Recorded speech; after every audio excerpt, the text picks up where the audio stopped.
We got a battle brewing across Washington and Wall Street when it comes to immigration, particularly on immigration's impact on Silicon Valley and jobs. I should start by saying Elon Musk is right about the nature of the problem, that there is a problem with high-tech skills in the United States. Elon Musk is pissed and is firing back at critics. This is regarding the hotly contested H-1B visa for skilled workers. Now, a lot of critics have questioned why the president hasn't weighed in yet. Thankfully, President-elect Donald Trump has finally laid down the hammer, and he's clearing up a lot of things once and for all. Now, I also have some shocking updates from Florida as an attempted home invasion turns incredibly ugly. Watch. The bottom line is, this is the state of Florida. You want to break into someone's home, you should expect to be shot. And guys, I just want to thank y'all so much for being here. Thank you for hitting the like button and subscribing. You guys are awesome. Let's get going. So let's go ahead and start with Elon Musk and his recent post on X. It's a response to Stephen Mackey, who quoted Elon Musk's statement that we should stop trying to optimize something that doesn't exist. He then says that we should optimize H-1B. You see, these visas are designed for professionals who possess a theoretical and practical application of a body of highly specialized knowledge. They also have to have a bachelor's degree in the field. So what did Elon Musk have to say to Mackey? Well, in his post, he says that the reason I'm in America, along with so many other critical people who built SpaceX, Tesla, and hundreds of other companies that made America strong, is because of H-1B. Did you guys know that Elon Musk came here because of an H-1B program? Let me know in the comments down below. He then quotes Tom Cruise and Tropic Thunder and told Mackey to take a big step back and F his own face. Now, you can imagine what he actually said. Now, this isn't the first time that Elon Musk has dropped the F-bomb. You guys might remember that he told advertisers to kindly do the same thing since some of them were threatening to pull ads from Twitter.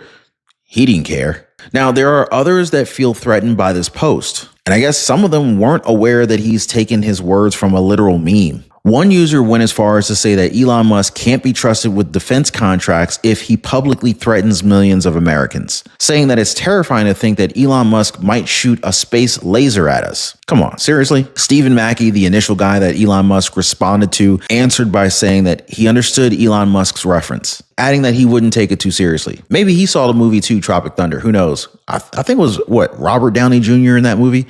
Robert Downey Jr. played a black dude. That was so funny. Anyway, if you haven't seen it, it's definitely funny. He also said that he appreciated Elon Musk, but that it's appropriate to be critical of a program that is obviously filled with abuse. And while this is an online argument, it does show us that the MAGA crowds are not robots, which I believe is probably one of the positives that we could actually take from this. Like, everybody has a different opinion, and X gives us the freedom to pretty much say what we want. That is, unless you ask Laura Loomer, because I think I saw her account on X get suspended, or they took away the blue check, or something was going on with Laura's account. I'm not sure what's up with that. Now, while we understand that there is some concern about it, like, we should remember that H-1B only takes up 15% of our workforce. But this doesn't mean that it can't be abused. And I think CNN's Scott Jennings, he put up a logical solution here. Check this out. Look, there's always been a push and pull on this in the Republican Party, and I think there's a way to work this out and solve it. I mean, I think what a lot of people would say is, and Elon Musk was making this point,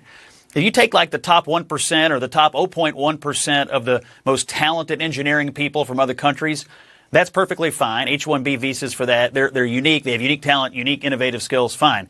If you're using the H-1B program to abuse it, to recruit interns, accountants, other people that easily could be recruited from the United States of America, all because you just want to do it cheaper, that's not fine. So I think what a lot of people in the party want to do is eliminate the fraud in this H-1B program, retain the top engineering talent, and there's a way to do this. But of course, we need to hear from President-elect Trump. Like, what side is he on when it comes to this H-1B topic? Well, Trump was quoted by the New York Post saying that he has many H-1B visas on his properties, that he believes in H-1B, he's used it many times, and that it's a great program. Now, the big difference here is that Elon Musk, Vivek Ramaswamy, and Trump are drawing the line between legal and illegal immigration. Although we have to remember that Trump wanted to restrict this program because of all of the abuse behind it. And it's a fair criticism, and it's something that they're going to study as time goes on. So So this leads us to talk about illegal immigration, because Trump, he ran on closing the borders and protecting the American people, something that I believe is still a very high priority for Trump, given the fact that he chose Tom Homan to be his border czar, which now brings me to Florida. Now, I'm not really sure what these people were thinking, but it's pretty clear that Florida and California, they're two very different states when it comes to crime. They were masked and armed with a crowbar, but two men who broke into a Bradenton home last night ended up coming face to face with a homeowner who was armed with a gun. Investigators say the homeowner fired shots, killing one of the intruders. The other ran off, but was arrested blocks away. As Fox 13's Kimberly Cuizon tells us, the sheriff is now praising that homeowner. Manatee Sheriff Rick Wells says the homeowner did exactly what was needed to be done to protect his family. He says the suspect, who was arrested, came to the U.S. on a 90-day visa from Chile that expired in September. Just after 9 Thursday night, a man and his wife were in their home on Hickory Hammock Circle in Bradenton's River Club when they got a security alert. They hear this commotion going on. They see these suspects that are masked up, trying to break into the home. They were able to pry that window open. The homeowner only had seconds to act. He knew that something bad was about to happen, and he didn't stall. He grabbed his firearm. He told his wife to get into a safe spot. Manatee Sheriff Rick Wells says the husband came face to face with the masked men. One was already inside his home and another was climbing through a window. Nearby neighbors heard what happened next. I sat down next to the lanai. The door was open and I vividly heard, 3 gunshots. 27-year-old Jorge Nestevan Flores Toledo of Mexico, who goes by Annabelle Miller Valencia, was injured and later died. Detectives say he had been arrested for burglary in Illinois and had an active warrant for a parole violation. The other suspect, 39-year-old Michelle Sotomelo, ran off.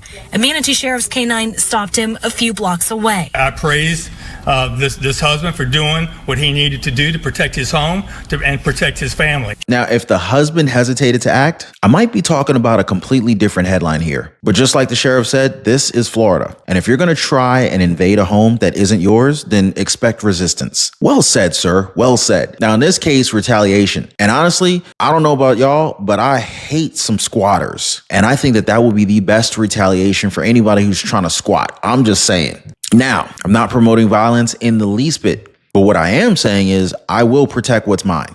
What about you guys? Deportation continues to be a hot topic right here in our country, and situations like this one always brings up more questions than answers, because one of these two actually came from California with a 90-day visa from Chile, and that this visa expired months ago. So instead of going home, they decided to try and rob the wrong house. And you know how it is, folks. When you F around, then you find out, right? But it also gives Tom Homan and President-elect Trump that much more reason to send these people back home. Contrary to that, you got guys like California Governor Gavin Newsom protecting criminals from other countries. It's like, what is Gavin Newsom smoking over there? I know it's California, they got that sticky icky, but still. Now, guys, I covered this in a previous live stream where California Governor Gavin Newsom continues to dig themselves into a deeper hole. Make sure you guys check that video out right after this one. As always, appreciate y'all being here. Thanks so much for hitting the like button and subscribing. We'll see you guys next time.